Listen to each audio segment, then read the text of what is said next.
Welcome to the Caribbean Cricket Podcast, your one-stop shop for all things West Indies cricket. By the fans, for the fans.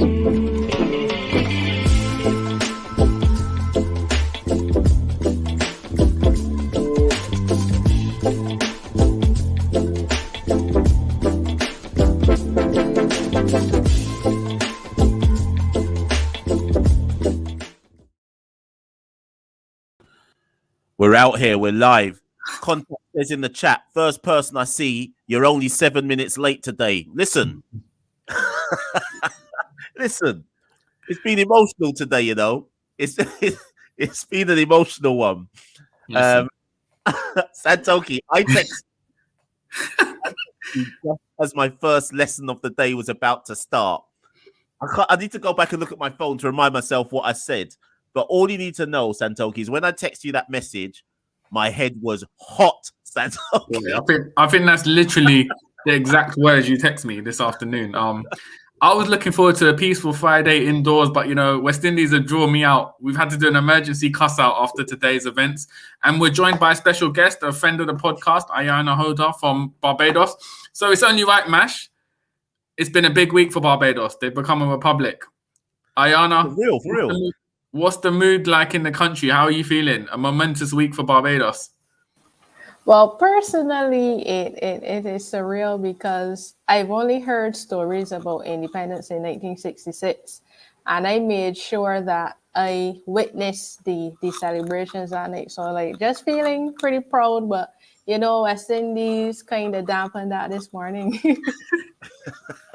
And for those watching, Jamaica is still under the monarchy. So before we record, Michelle always does a rendition of God Save the Queen, just for our fans out there so they know. But Mash, is your head still hot? How are you feeling, man? Listen, first things first, you had to make it political, you know. I don't know how many Jamaicans follow us on the Caribbean Cricket Podcast, but all I'm going to say, my one political comment of the stream is Jamaica needs to follow Guyana's example. Barbados is basically we're last. We're the last ones in the Caribbean still holding on to colonial vestiges, and I have no idea why. But we need you lot are probably sitting there. Whoever's in the Caribbean listens, it's like, yeah, but your accent's English. Listen, bun all that, bun all the monarchy and all that stuff. We need to come out. We need to come out just like Barbados. But big up the people of Barbados. Big up becoming a republic. Got to love all that. But yes, Santoki, as you were saying. I was saying, Mash, how's your head, man? You calm down. You got rum in that cup. What's going on with you? Do you know why I was so angry, though? So, for the last 5 days, I've been waking up at 4:30 in the morning. Eyes stinging. Some days not even wanting to wake up, but deliberately forcing myself to wake up just in case. So, last night, I was like, right, we're just waiting for Sri Lanka to declare.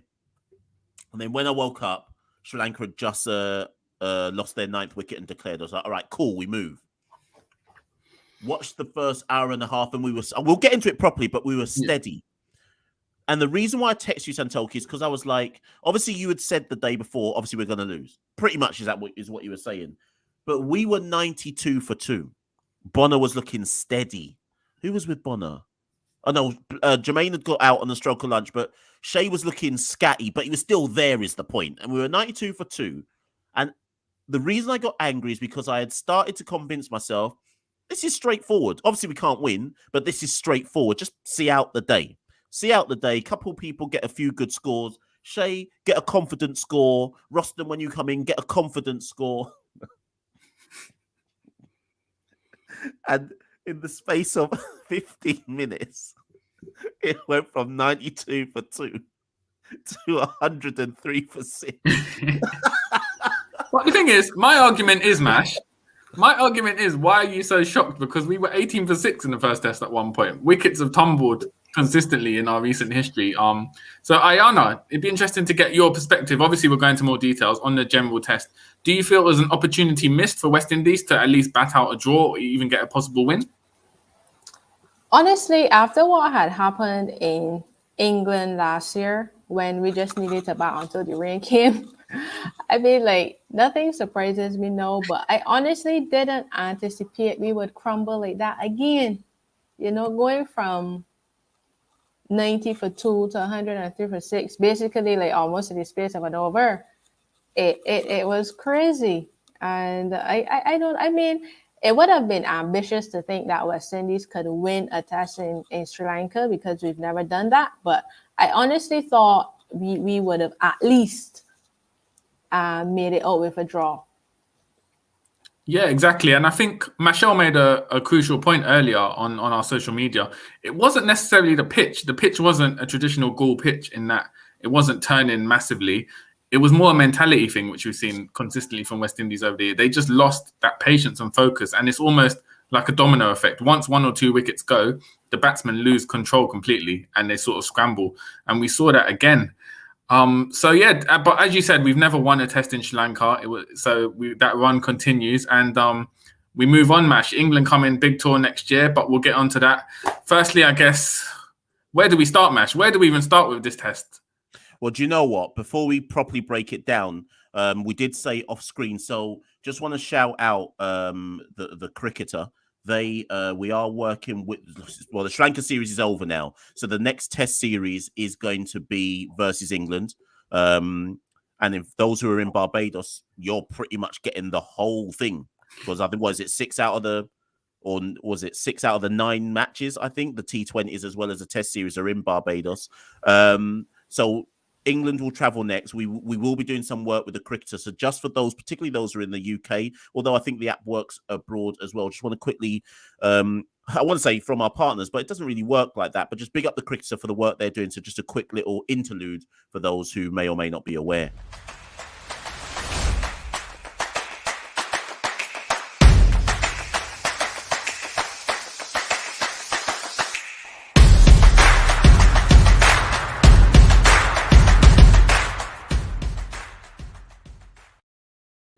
You lot must be like, wow, these guys, what are they doing? They know how to use tech.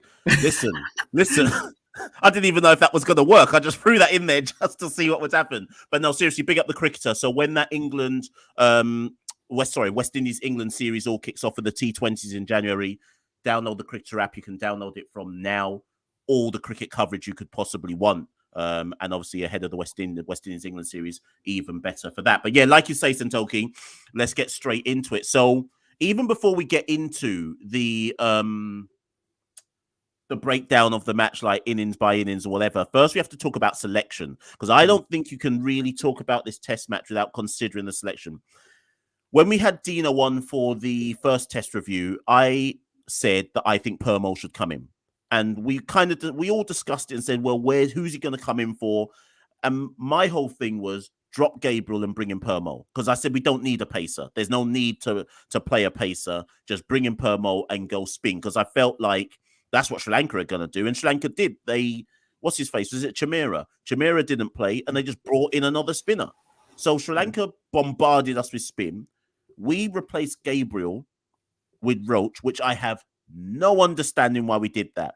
I'm sure Ayana's going to say the same thing in a minute, but a simple, a simple inspection of Roach's test career in Asia, particularly recently, would tell you, no, Kimar's not really going to be profitable in Asia, much less having seen what happened in the first test. Anyways, they dropped Gabriel, brought in Kemar Roach. Then they dropped Cornwall and brought in Permaul. So we need to talk about that first, because I had some issues with the selection first and foremost for the second test. I think we got it wrong. So let's just go on that first, Antonio. What do you feel about that? Yeah, no, 100%. If you look, even in hindsight, what did Roach bowl? He bowled about 14 overs in the whole match. And obviously he doesn't offer anything with the bat. So in actual fact, what was the need to have that pacer? As you said, we have Holder in the side as well. So for me, I agree with what you're saying. I think we should have, bearing in mind how many wickets fell to spin, we should have gone with Cornwall, Warwican and Permaul, because in effect, Roach was ineffective. He was essentially a spectator throughout the test match. Now, before I go to Ayana, Jatil says, but Cornwall's not been that good since Bangladesh, which I'll get into. I think there is a validity to levels of that argument. Not complete validity, but there's validity to that levels of the argument. But my thing is, irrespective of what Cornwall had done in the first test, which was 2 wickets at 75 apiece, whatever it was,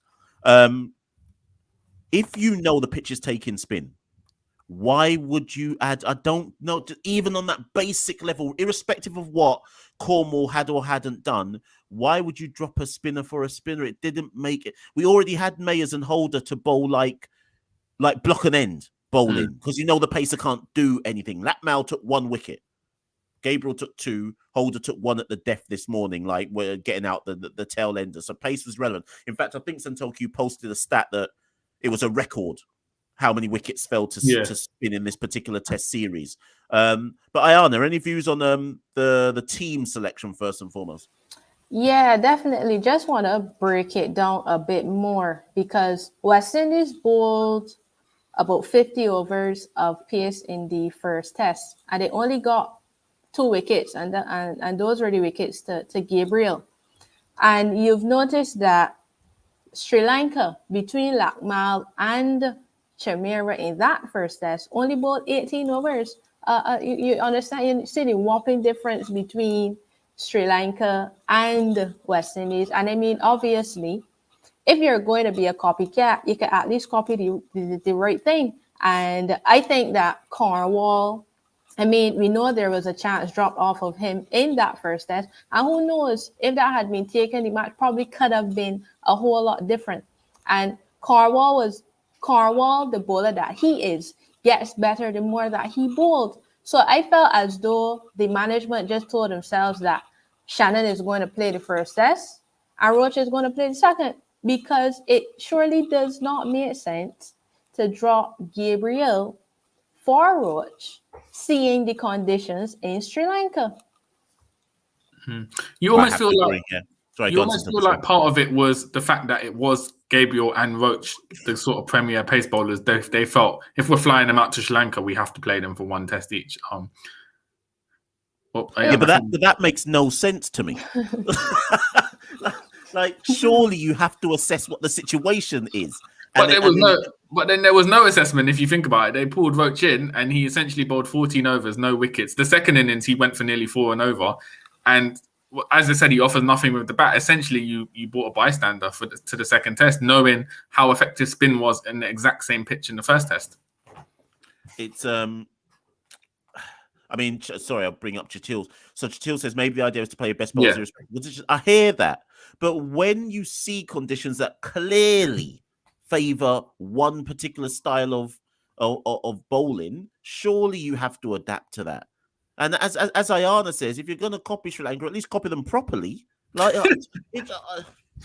don't get me wrong. We spoke in the first test about how we were hampered by not having a warm-up game. And I just wonder if we would have maybe worked a few things out with a warm-up game. Granted, it would have been in Colombo and not in Galle. But I just questioned some of the selection process. But then, all of that said, we go into the first test. Sri Lanka win the toss again, which was an advantage for them, but they didn't take advantage of it. They started, the first day was kind of like a half washout day, and they got to 106 for 1 end of the first day. And in fairness, or 120 odd for 1, I can't remember, but they only lost 1 wicket on that first day. And most of us, in fairness, assumed, right, here we go, they're going to rack up 300 odd. We're going to be out of the game after the first innings. That's what I think. Well, I certainly assume that. Now, let's talk about there were because there were some positives in this test compared to the first one. So your boy Santoki, now's your time. Now's your time.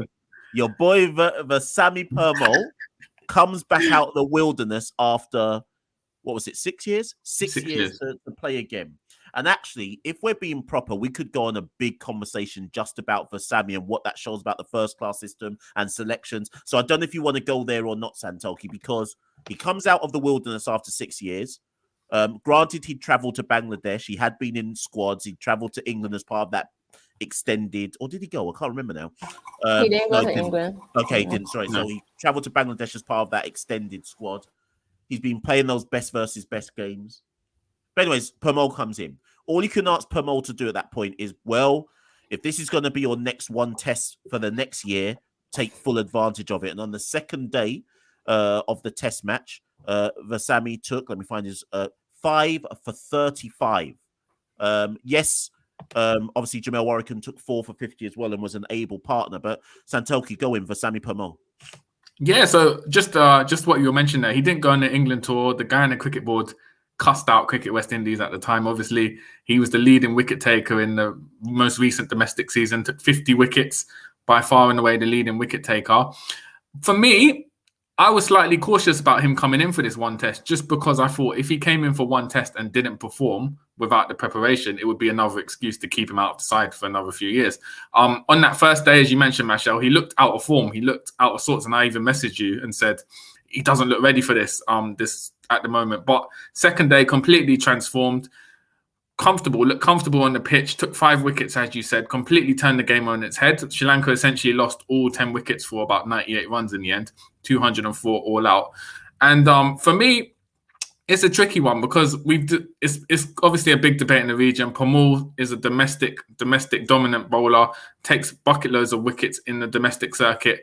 But as you said, we've got Cornwall as our premier spinner. Warrican had done well in Bangladesh. So where do you essentially fit him into a side that doesn't need the extra spinner? So that's a debate that could probably take up a whole show in itself, Mash. But yeah, Permaul definitely impressed and showed his quality. And it'll be interesting to see if in non-Asian tests now, the selectors do consider Permaul to come in, because that's the thing. We know if we play India, Sri Lanka, or if we play in Pakistan tests, Permaul will come in just because we need the extra spinner. But has he done enough to move himself up from a backup spinner to the premier spinner in the side? Just realised I'm on mute. That is a $64 million question, which I'm going to bring to Ayana. Maybe this is the first time we'll also talk about Roston Chase as well, because we need to unpick this. So Lime says, can't see Permaul doing that at Kensington Oval, but he deserved to be in the team. And I actually think Lime's got a point here, because West Indies have fallen into a trap probably, I'd say, about 2018, 2019 onwards. And we're still in the trap. I have no idea how we're still in the trap, whereby when we play at home, when we play at home, we're reluctant to play a frontline spinner, which explains, by the way, for those who've been criticizing Cornwall, that's why when you look at Cornwall in 2021, because remember, Cornwall debuted Afghanistan 2019, took 10 wickets, right? Then COVID came. No, in fact, he debuted versus India. But anyways, he took 10 wickets against Afghanistan. COVID came. Travelled to England. He played 1 test out of the 3. Went to New Zealand, no tests. Went to Bangladesh, was our best bowler. Played versus Sri Lanka on some flat decks. Didn't play, 1 test versus South Africa, out. I think no test versus Pakistan. Didn't even feature versus Pakistan. 1 test versus Sri Lanka, out. Now, the reason why this keeps happening is because we treat Roston. I don't actually know what we're treating Roston. I actually, because I think some people think that I'm just attacking Roston for the sake of attacking Roston. I'm attacking the process. I'm actually attacking the process more than I'm attacking Roston. What is Roston Chase? And I know we started off by talking about Permaul, but the reason why I'm linking the two, Santoki and Ayana, is Permaul played well enough in this test match to arguably say, well, who's number 1 then? Should we be at home and we need a spinner? Is it Vasami? Is it Jamel, who played, remember, against Pakistan in Jamaica, and no one expected that? So is it Vasami? Is it Jamel? Is it Rakeem? Or is it Roston? Now, my thing is, how is Roston in that argument? Since 2018 we've been using Roston Chase as our frontline spinner? West Indies would never admit it, but that's what we've been doing, because they like the fact that he can bowl. I don't know what you want to call it, steady off spin. It's not okay versus England in that 1 test, 8 for 60, fine, but it's not, generally speaking, match winning off spin. It's steady off spin. I've never considered him a frontline spinner. So what does Versamy Permaul now have to do off the back of 5 for 35 to ever play at home again? But the same question you ask of Versamy is the same question you have to ask of Jamel Warrican and Rakeem Cornwall.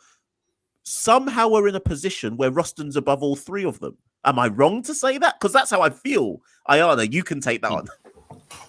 Roston is seen as the off spinner because he can bat and he has 5 centuries.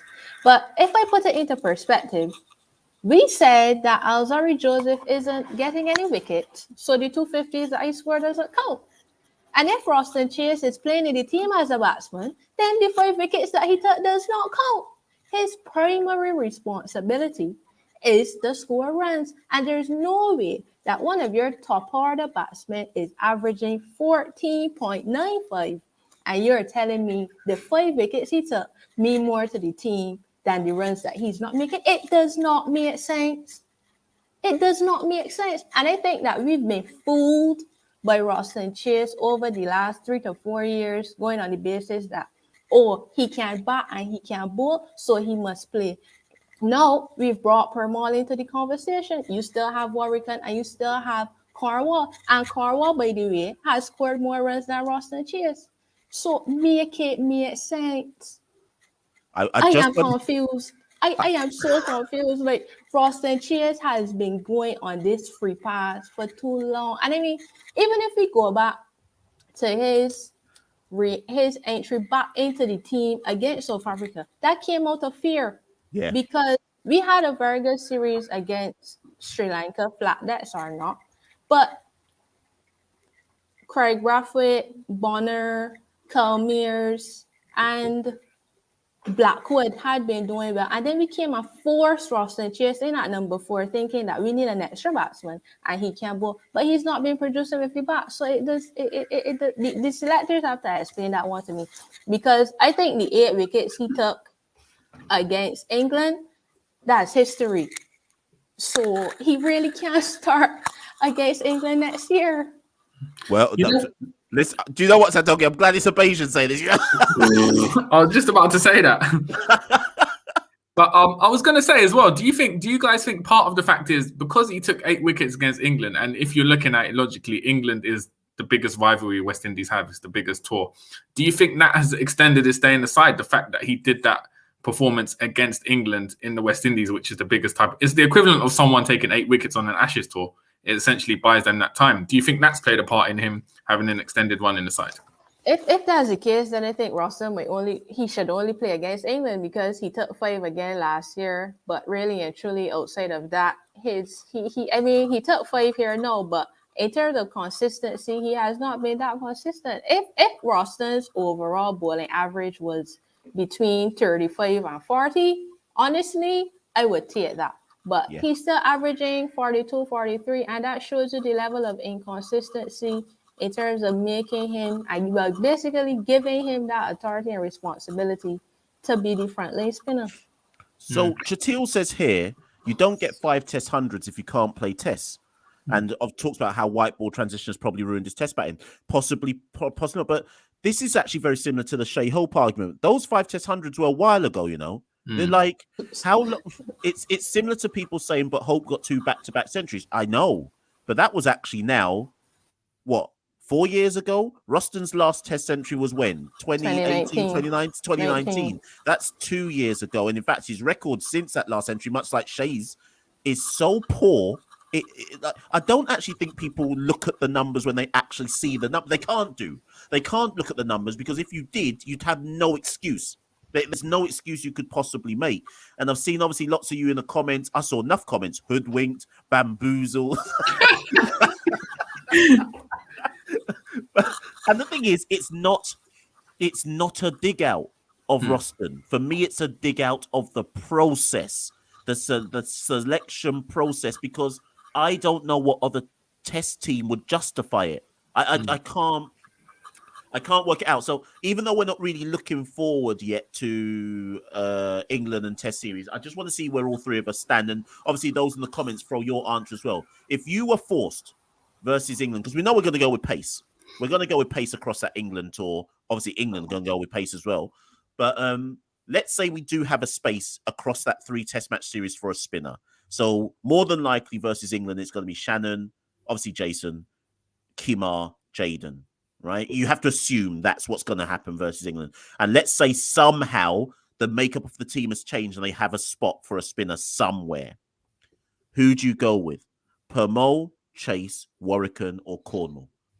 And everyone in the chat who's watching, by the way, press like if you haven't. Who would you pick out of those 4 if there was a spot available against England for someone to bowl spin?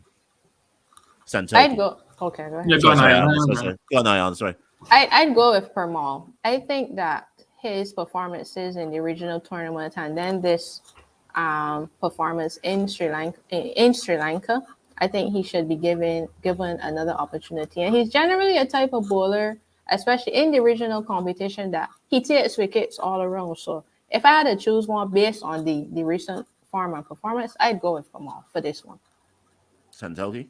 Yeah, I would go with Permaul as well.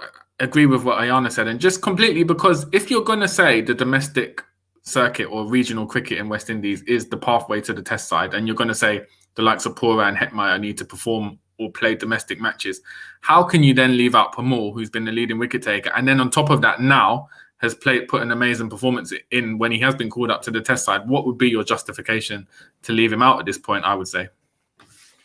I can't disagree. Obviously, in the chat, I'm seeing Permaul, Cornwall. No one saying Chase. One person saying Warwican. What I would say and why I wouldn't say Warwican is because at the end of the day, similar to Santoki's point, Permaul and Cornwall have dominated the spin bowling domestic scene. So it's got to be one of those two. If it's Cornwall, it's purely because not too dissimilar to the Chase argument. You want the protection at number 8 or number 9, but also knowing that Cornwall is actually a frontline spinner. If it's for Sammy, you know he can't bat, but you're using him as a strike bowler, and that's my issue ultimately with Roston. He's not a strike bowler. He is it's harsh to say bits and pieces, but he's not a part-timer, but he's not a frontline bowler. He's somewhere in that kind of gap, and I don't know what you call that person. But anyways, we kind of digress there, and we will come back to Roston when we dissect the batting.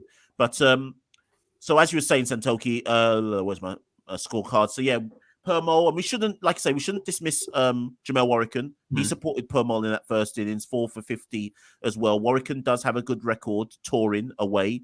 I think he'd played in Sri Lanka before, I believe. And certainly, obviously, had done well in that in Bangladesh with Cornwall earlier this year as well. So then, West Indies are in a rare position. We're away. We've bowled out a side for 204. They added less than 100 runs on the second day, and all of a sudden, we're batting. West Indies have a chance to actually be in the ascendancy. At one point in the innings, because people might forget this, we were 166 for 3 and looking comfortable.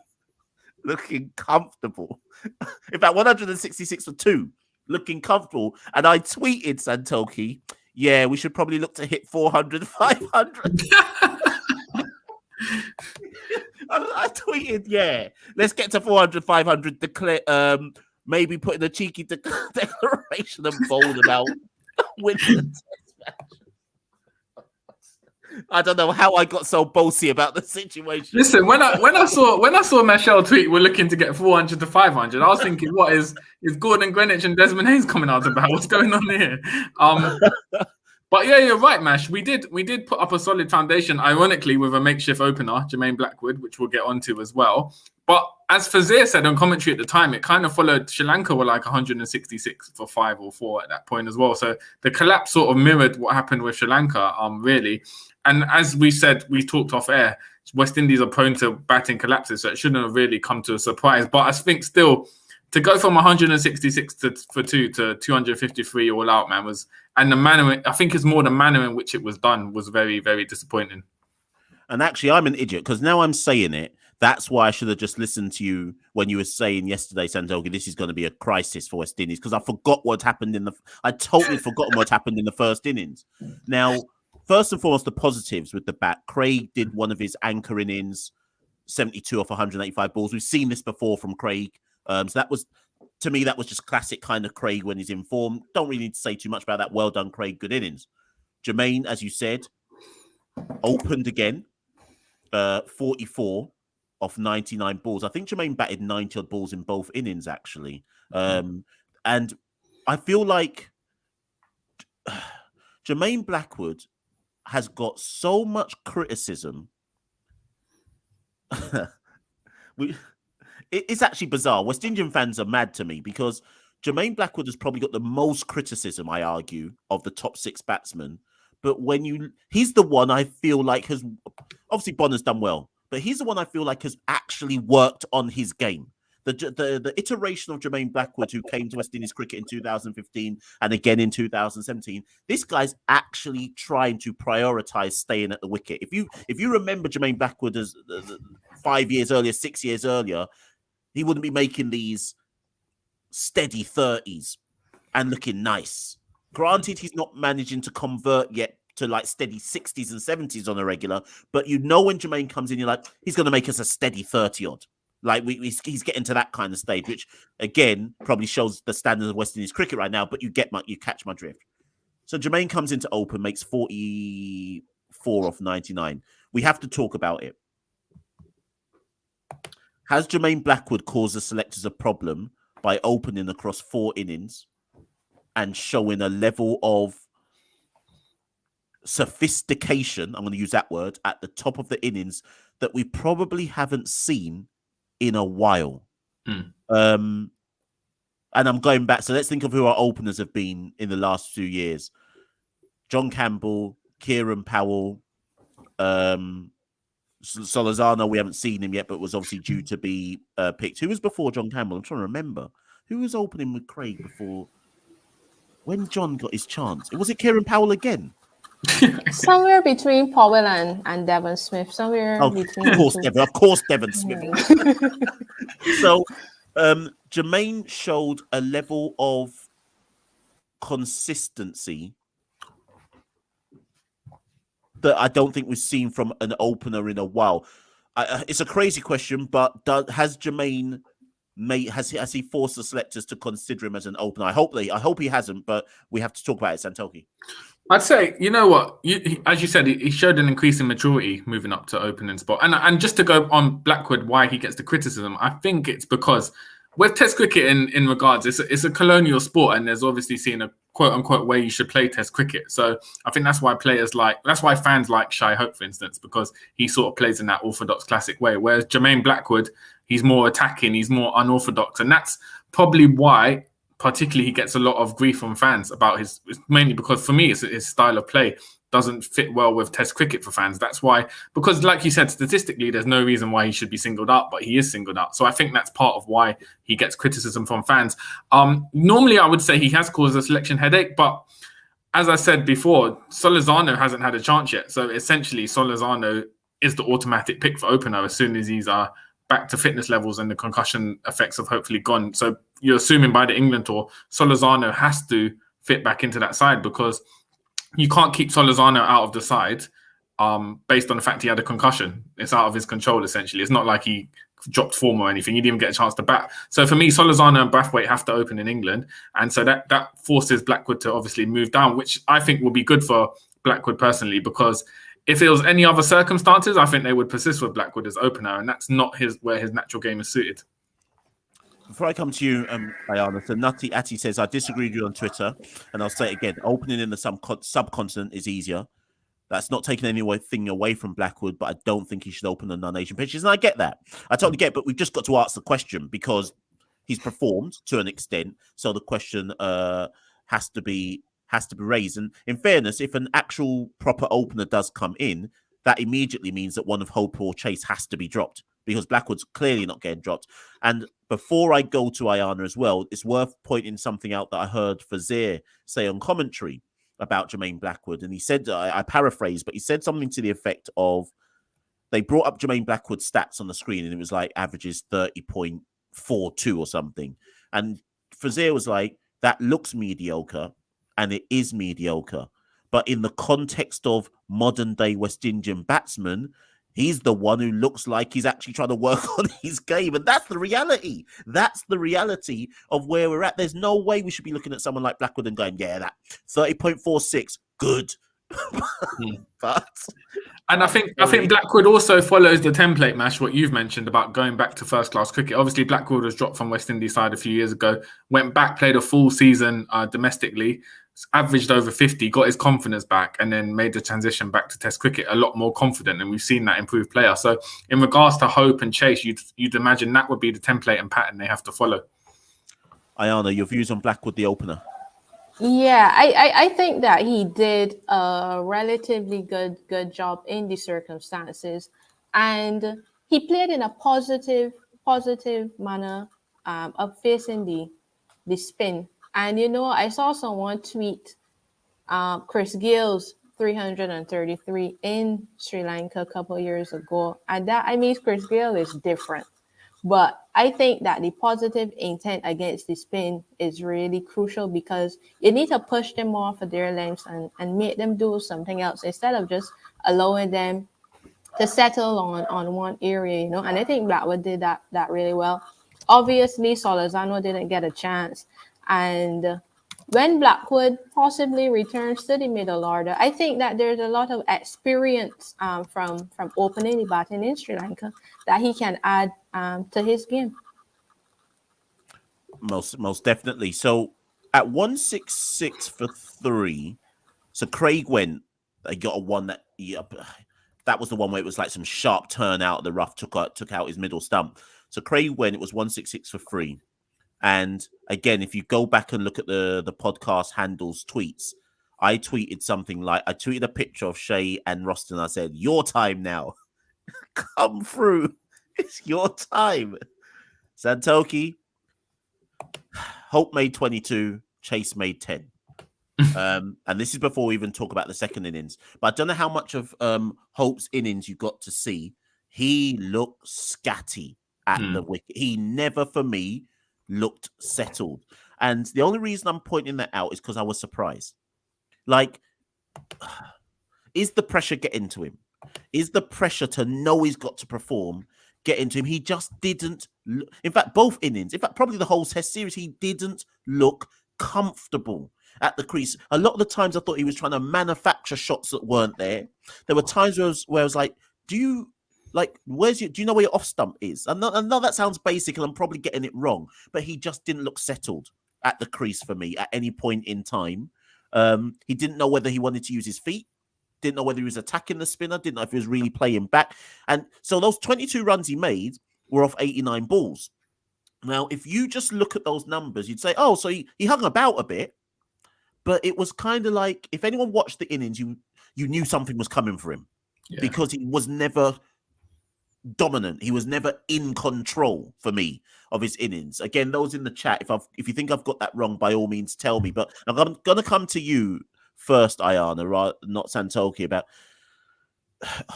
And actually, when I come to you, Santoki, I want you to talk about what this show's about, best versus best, because we need to throw in the Hope got back into this team off best versus best. In fact, Roston got back into the team earlier on in the summer off the back of best versus best. So there's another argument to say, is best versus best a waste of everybody's time? Because players are getting recycled back into the team and saying, well, I made big runs in best versus best. Then when the test match comes, no runs. Ayana.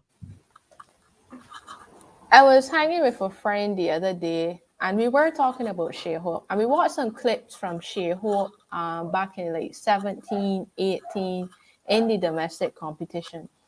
And I noticed that he was transferring his weight. Like, he was confident. He was getting forward when he had to get forward. He was getting back when he had to get back. But watching Shai Hope here in the last year or so, I find that he's pretty much like, he's confused. He doesn't know when to go forward or when to play back. He's just getting stuck on the crease. And that's why I find bowlers are bothering him so much and he's not been able to make the runs.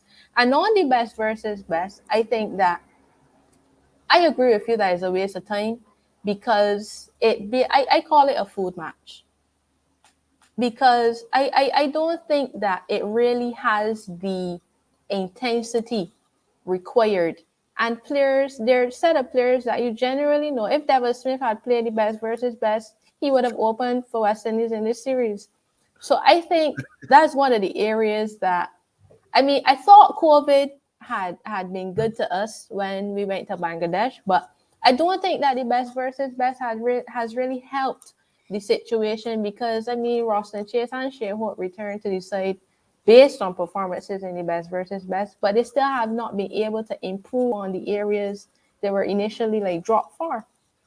Yeah, and that's the key point there that you're making there, Ayana. I can't see how they've improved on their technical flaws at the highest level. So and what worries me, and this is the one thing, Santoki, that I want you to come in on. So yeah, the first class season returns in February, or Omicron or whatever it's called, COVID notwithstanding. Let's say the first class season returns, right? In February. Can Roston and Shai go back into first class cricket? Will it help them address their flaws, or will they just be domestic bullies? And if they're domestic bullies and they put up the numbers, does that mean they just come straight back in? And that's my one worry. That's my one worry about the domestic game. Are they just going to dominate it like Devon Smith and then just come straight back in again? And then it raises a question of, if you make domestic runs because you've faltered at the international level, can you ignore someone like a Permaul for 6 years and go, we don't care what you're doing? Because when you've come to the international stage, you're not making the runs anyway. So I have a big concern. They do need to go back to first class cricket, but will it actually address anything, Santoki?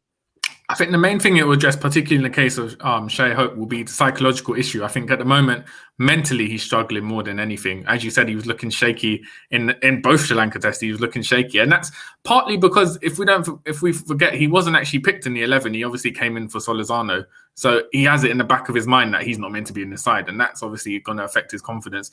In terms of technical deficiencies, we said it before, the best thing these players can do is go overseas and play some sort of first class cricket. But we know that's not realistic financially or logistically at the moment. So they've essentially, as harsh as it sounds, they've got to work with what it is. They've got to use the domestic season. I want them to play a full season. I want Shai Hope to play 10 games or whatever, and Roston Chase, and just try to as best as they can. And at least, if anything, it will add to their confidence. And just going back to the best versus best games, yeah.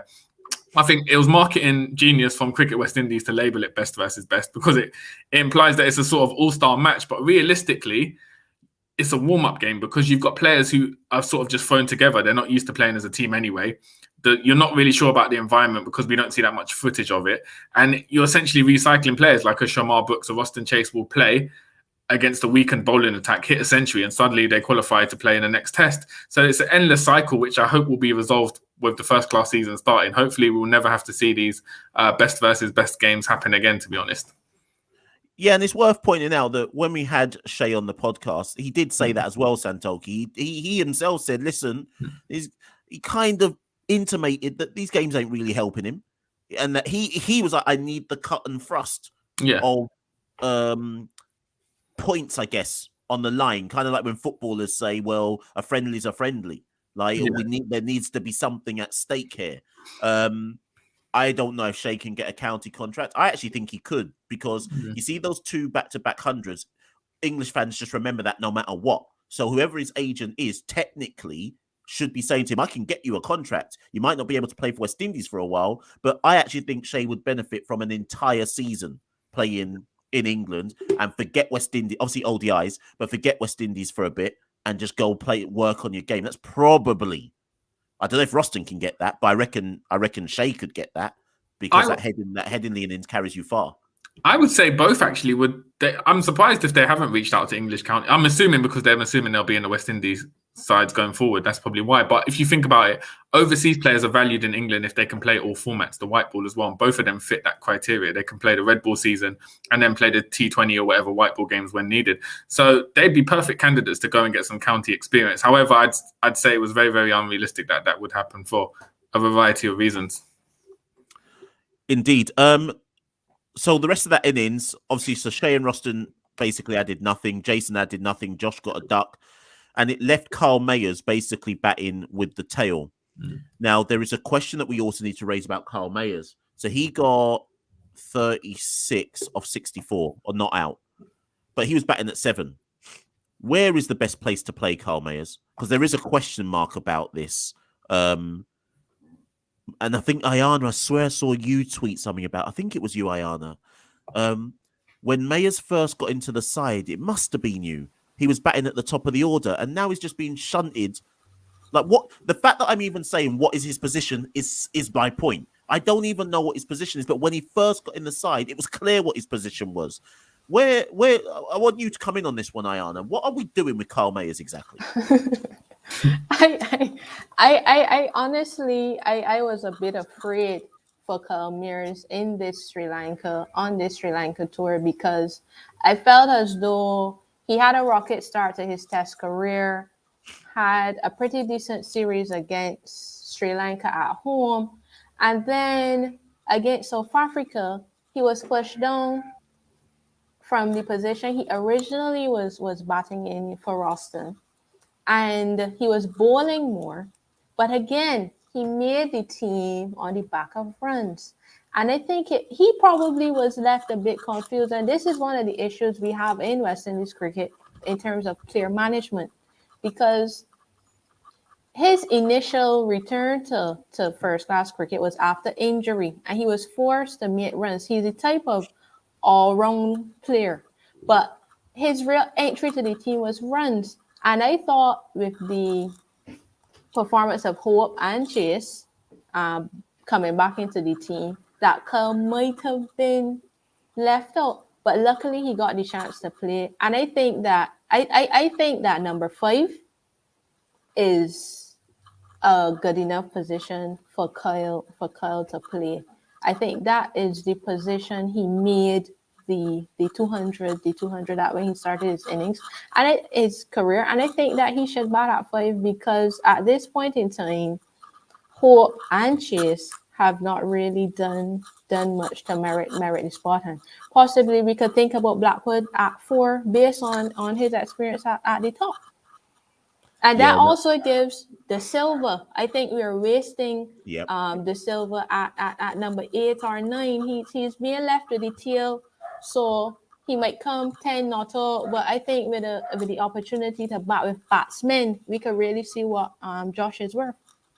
Yeah, I definitely feel that a lot when you look at how we pick our sides, I sometimes feel that we are batting deep because almost as if we know, well, we're brittle. Our batting is brittle, so we need Holder at 7. We need Josh at 8 or Holder at 8 and Josh at 9 or whatever it is that it might be.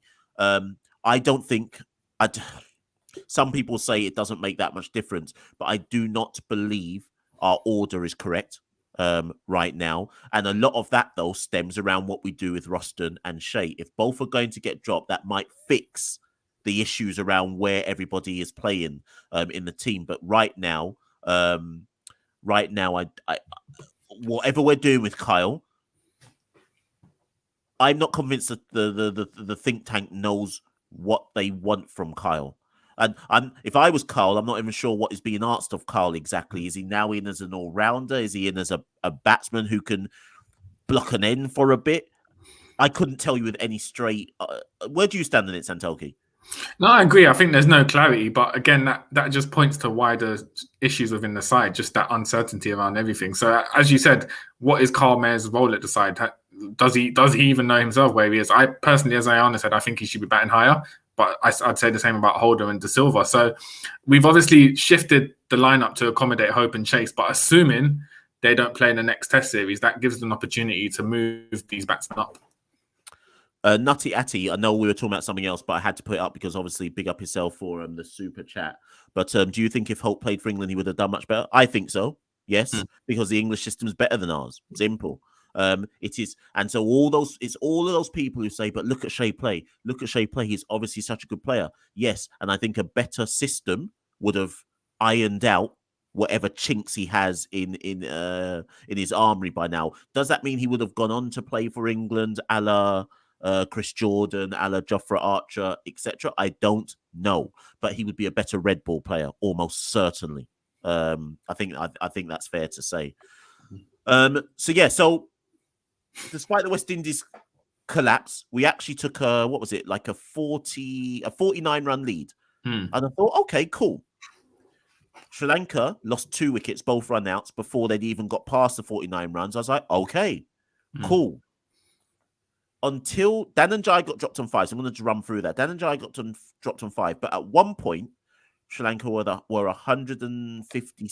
No, let's go to... In fact, at one point, they were 221 for 8, which basically meant they had a lead of 100. In fact, you had already said that was too much, Santoki. So let's go with... They were 175 for 5, which basically meant they had a lead of 100 with 5 wickets to go. In the end, they managed to get to 3... They managed to get to 345 for 9. Santoki, what happened? What happened?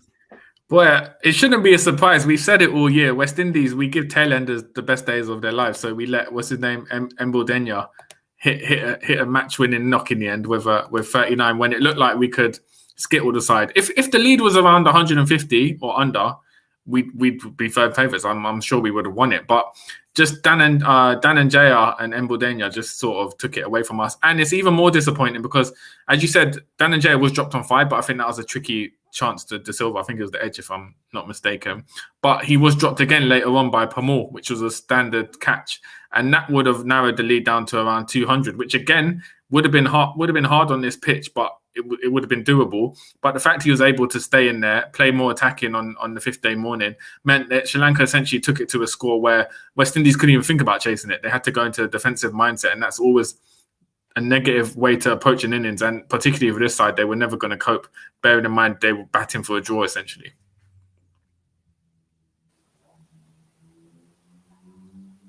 Oh, you're on mute. Mash, you're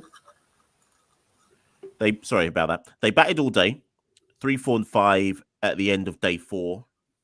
And eventually they declared when they lost the wicket this morning. And sorry, just to quickly recap for people, Permaul got 3 wickets for 106, 40 overs. Who else got wickets? Roston got 2 for 82. Craig picked up 1 and Holder picked up 1. But generally the bowling fell away in the second innings. And before we go on to our batting, sorry, Mr. Lover, thank you very much. I'm sure Raymond Reefer can make West Indies team as a pure batsman. What say you? Thing is, your question, I've put it up now, Mr. Lover, but technically this is what we were going to address at the end. So I hope you understand that we hear that. And I think I'll make a note for that one because we're going to talk about what happens now. And you're right to mention Brooks. You're right to mention Hetmeyer. You're right to mention Bravo. And actually, yes, Raymond Reefer has he played in those best versus best matches. He could probably say, well, you keep recycling the same players. I think, in fact, in this last best versus best, I think Reefer got like a 70-odd and a 50-odd or something like that. So he probably has a right to sit there and go, so what do I have to do? Because you basically just recycled the same people again back into the team. So what's the point of best versus best exactly? You could argue that Carl Mayers is Raymond Reefer, or Jason Holder is. I feel sorry for him basically because he's always pigeonholed as you're the same as that player. You're the same as that player. But he possibly could look at someone like a Chase or a Hope and say, I could give you more with the bat though. So just play him as a batsman, if anything. I don't know, but we'll come back to that. So yes, the West Indies innings, the chase, Santoki and Ayana, the chase of 200 and whatever it was to win the match. This morning, I woke up, I said, cool, it's going to be a long day, but let's watch this effort. Craig went early, then Jermaine and Nkrumah put together. Jermaine fell on the stroke of lunch, but him and Nkrumah put together a good knock. Jermaine went for 36 off 92 balls, so that was 99 and 92 balls he batted in the match, which is good for Jermaine Blackwood. Nkrumah does what he does, put a massive value on his wicket. When Jermaine went, Shai came in. Now, Shai actually should have been out before he got out. I think Lakmal dropped him. I don't know if it was he definitely got fingers to it. Whether you call it a drop or not, he should have been out already. And then the way Shai then got out, he just pulled a long hop straight to the man at short leg, I think it was, or whatever it might have been. And again, and I'll come to you again. The way Shai batted today, he again never looked comfortable at any point in time of his innings. And I'm going to ask you the big question, Ayana. Is that it now for Shai Hope? I don't think it's the end of his Test career, but I think that he needs to spend some time away from the international team, perhaps a year and a half, 2 years, because I don't think it's fair to the other players who are participating in regional first-class cricket that a guy gets dropped and he just has to score 50 or 100 and you put him back into the team. One of the things that really left me scarred was Jermaine Blackwood's exclusion at the time when he was dropped. I felt like Jermaine was... I just thought that he was like just the one that had to go because of the way he's dismissed. And as y'all said, he had to work for his play back to get back his way back into the side. And I think that Shai needs to do that. No, he will still have the opportunity to play international cricket because he's in the ODI and T20 team, but he needs to take a serious look at his red ball game. So I don't think that Shai Hope should be in the test team until he tweaks those technical flaws. Santoki. Yeah, no, I think he's, how old is he? What is he? 28, coming on 28, yeah. 29. So I think it'd be wrong to rule out his test career, but I do think he needs to sort of, as Ayana said, take a year out from the test side, focus on his game, work with different coaches maybe, and also play regular first-class season cricket.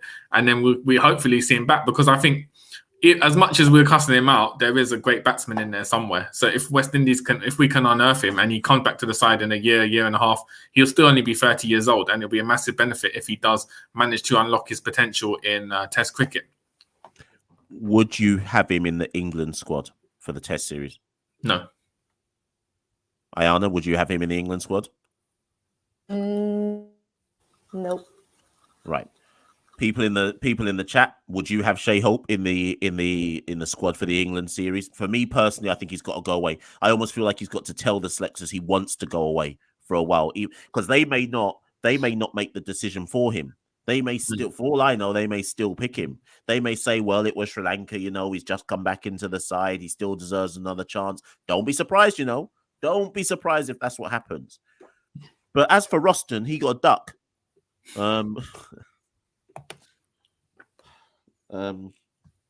Roston's career with the bat, since I keep tweeting it to the point where now I'm tired of mentioning it. So I'm going to say it big and bold. Roston Chase for me is finished at the test level. Finished. He cannot play international test cricket for West Indies. I don't want to see him in the team I'm not saying I'm ruling him out completely, because again, the same point you made about Chase, about Hope, is the same. He's 28, 29. I'm not saying he can't come back. What I am saying is I don't want to see him back for at least a year and a half. Minimum. I want to see him put up loads of runs in red ball cricket and make it impossible for him to come back. I don't want to see him score a 60 or a 70 and go, oh, he's back now. I want consistent runs. Santoki, Chase, he's out of my team for a long time. Yeah, agreed. Likewise.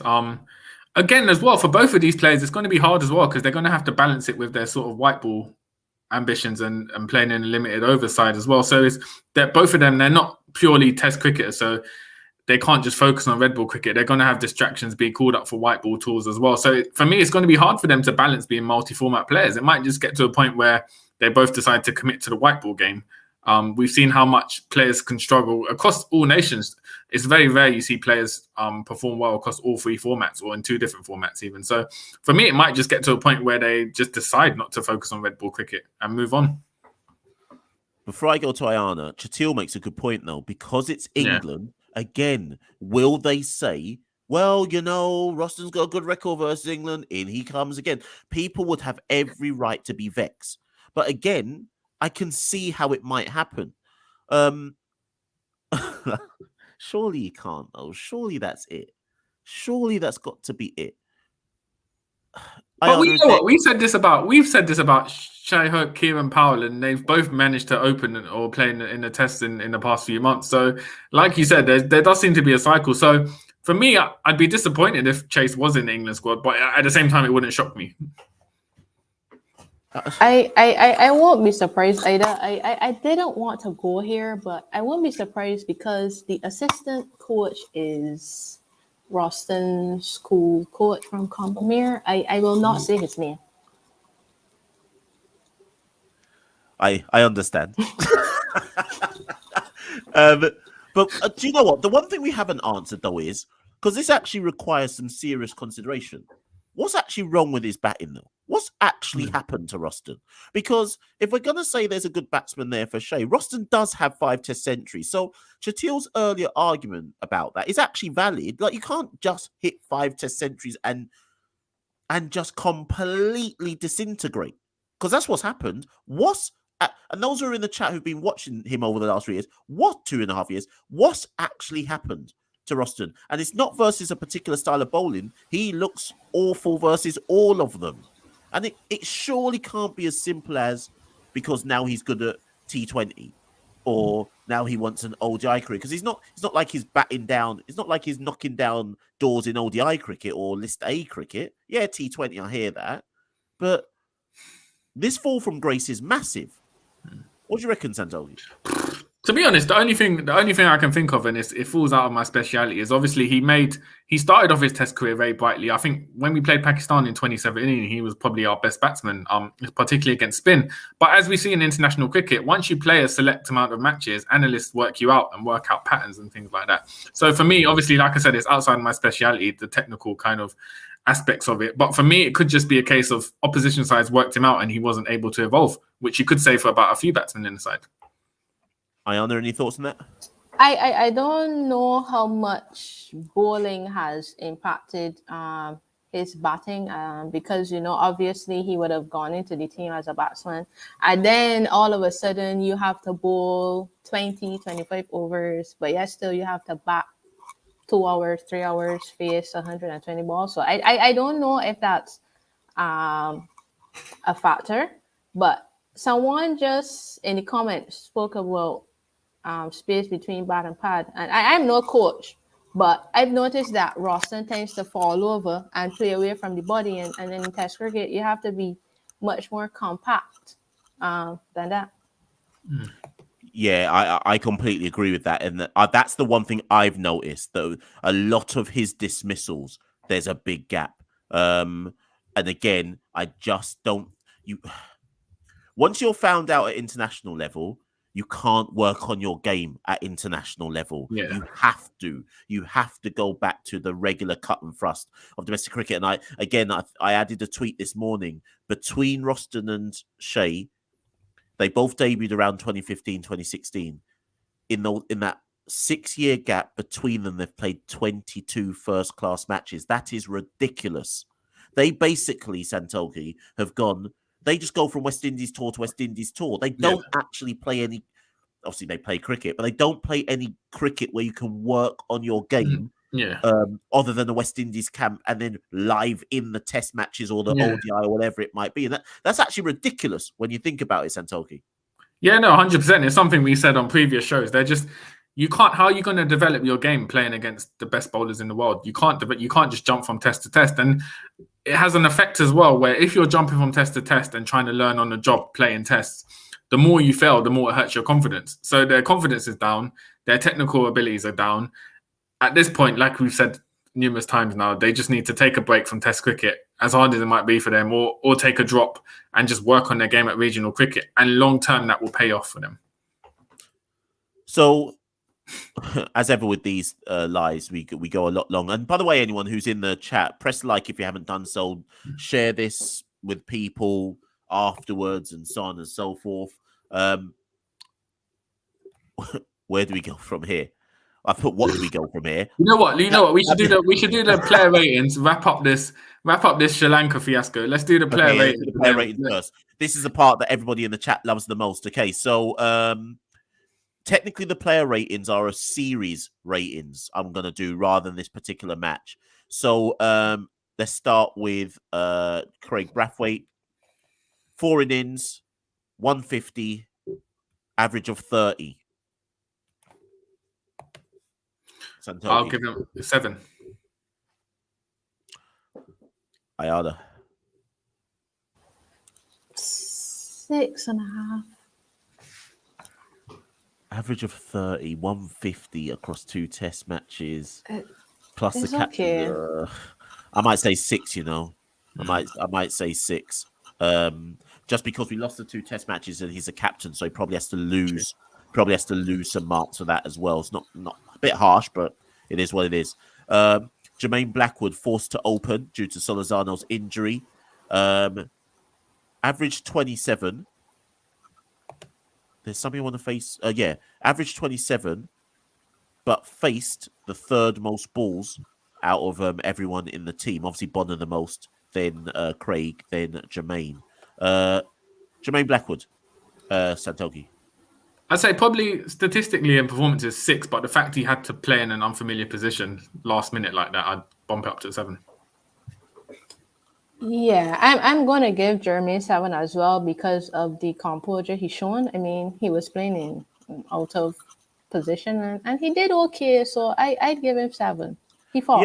Yeah, I'm going to agree with that. Just because of playing out of position and sticking his hand up and showing far more composure than most of our previous openers have done, I'm going to give him a 7 as well.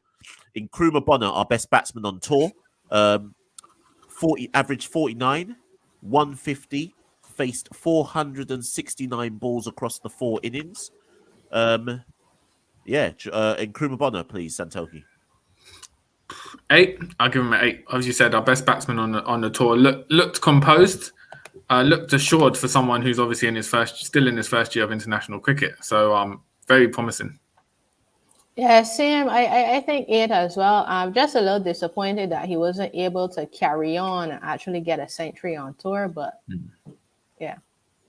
I'm going to go 8.5, but only because if I'm giving the other two 7 and 6, I feel like I've got to bump him up slightly. But again, you two have both. Richard Mutu says, and his close fielding was good. That's a very good point as well. So, I'm going to go with an 8.5 for Bonner. Who's number 4? Oh, Shai Hope. Shai Hope, average of 13. Santoki. Average of 13. Has to be a 2 then.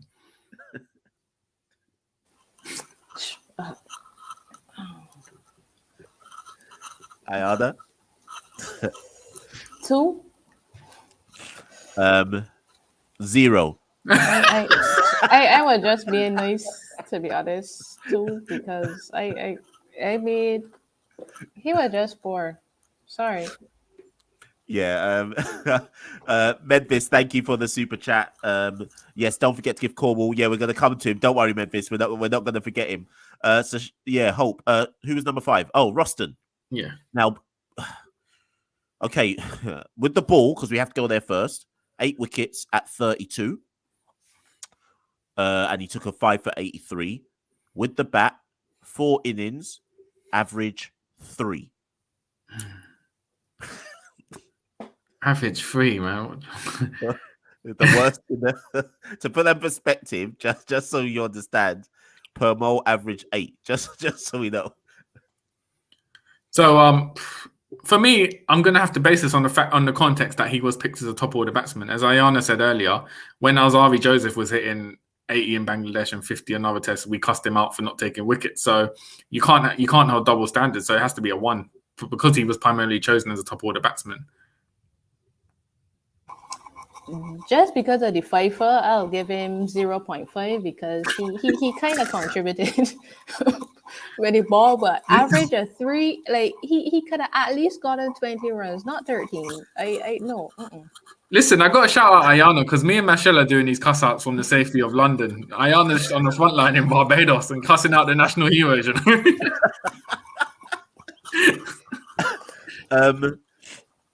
It's ridiculous. If somebody gets 8 wickets for 32, you kind of have to give them some kind of score.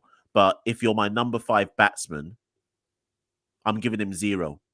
Yeah. And I know that's stupid because he got 8 wickets, but you cannot average 3. You can't. You can't. No, the averaging of 3 takes away from the 8 wickets at 32, so it's an even 0. As a result, number 6 was Mayers. Was Mayers number 6? Mayers, average of 28 across the 4 innings, no wickets. What was his average? 28. I'll give Mayers a 4.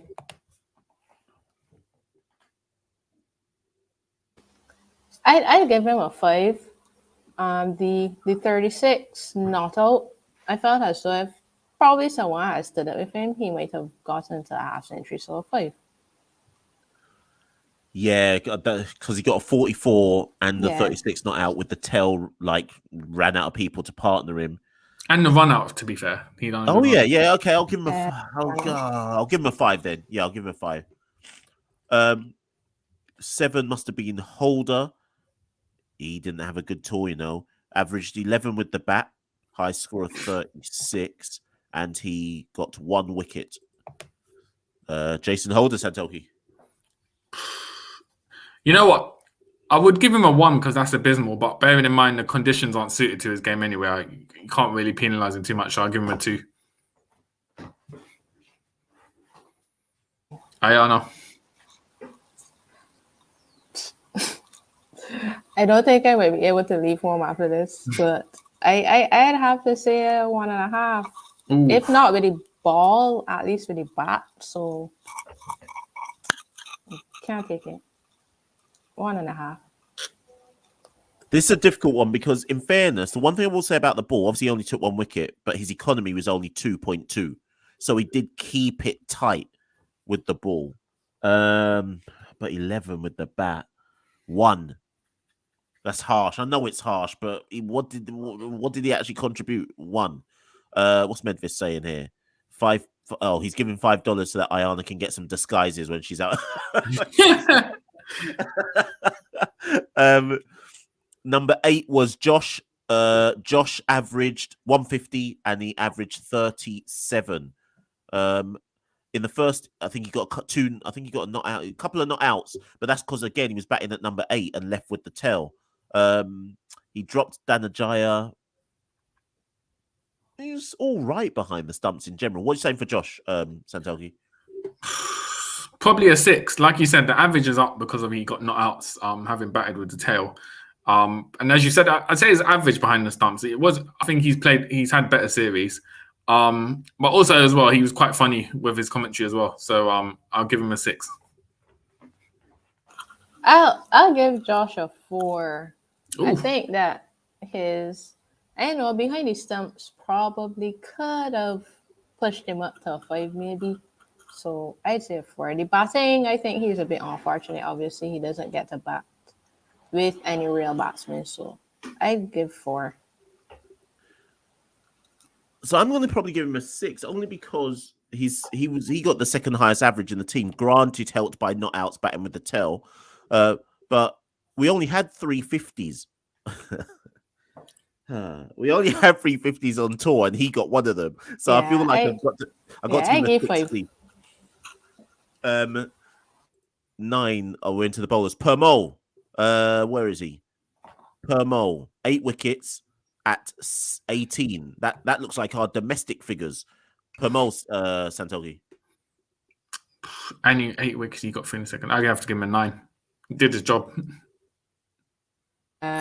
Yeah, I feel that way too. Coming into the lone test match and taking 8 or 9 wickets. 8 wickets. I think can't really do a lot wrong. Probably a 10 for probably would have given him 10. So yeah. Yeah, I'm going to give him 9 as well, actually. You come in for a second test knowing that you could be out the team for another 6 years and then you take 8 wickets. Yeah, I'm going to give him a 9 because he did everything that was asked of him. Warrican, 9 wickets at 28. Jamel's a funny one because he's kind of underrated, but also rated at the level he probably should be rated. But he took 9 wickets at 28. Santoki. I'm probably giving him a 6.5. I mean, second test he improved. The first innings particularly was really good. As you said, took 4 wickets, but was overshadowed by Permaul. But the first test he was kind of flat, so 6.5. I think 6. 6.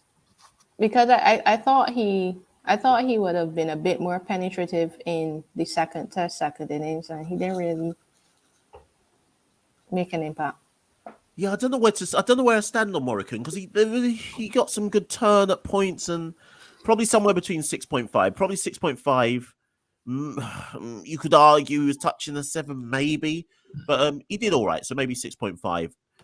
which leaves only probably Gabriel and Cornwall. Shannon Roach. Oh yeah, Roach as well. Shannon played the first test, 2 wickets at 46. Give him a 2 because he took the top order wickets at least, but second innings ineffective, and so 2. 2 for effort. He tried.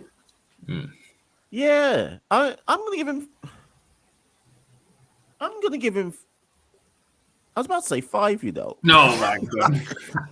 Yeah, but in the context of fast bowling, there be nothing in it for the bowlers. He got the most out of any pacer.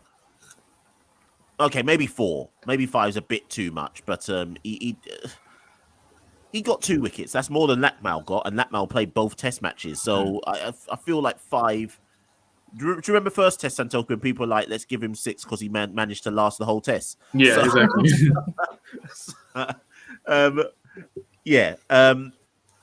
Cornwall.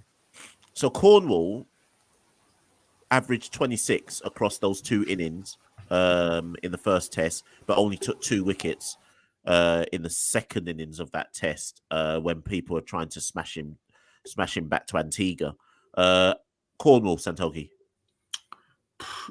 Probably a 1, just because we have to hold him to the same standards we hold Chase. So if he's in there as a premier spinner, not taking wickets on a spin-friendly pitch. Yeah, I'll give Cornwall 2. 1 for bowling and 1 for the effort really bad. So I'd give him 2. Yeah. To be honest, we have to hold him to. So, yeah, 1's probably about right. To be honest, I can't. What did I give Chase? I gave Chase 0. So maybe Cornwall's going to get 0 as well. Yeah, and I just want to raise this comment from Cosme. Yes, one of Gabriel's wickets was because I can't remember who it was, but they smashed the stumps down. So actually, good point. So I'll take a mark off for Gabriel there. And then lastly is Roach. Came in for the second test and got no wicket. Where is he? No wickets. I can't even see him on here. No wicket. He bowled 14 overs. So he came into the second test to bowl 14 overs. No wickets for 39. I'd have to harshly give him a 0 because no real contribution to the match effectively. So you can't really give him a rating. It really isn't anything to rate. Yeah. So just 1 wicket probably, but he just played. Yeah. Look at this, Santoki. Ayana's getting 8 and we're getting 1 and 2 out here. But hey, Mr. Lover sounds like Mr. Fighter, man. What's he trying to start this beef for? But Roach, I don't think you can rate Roach because he was a bystander basically in the match, and that comes back to selection. It's not his fault that he was picked, so there's nothing really to rate with regards to Roach. So, I mean, that covers the player ratings, and I am wary of time, people. So we initially had a talking point about where is it? Where do we go from here? But let's keep this one quick because I think this is possibly another episode in and of itself.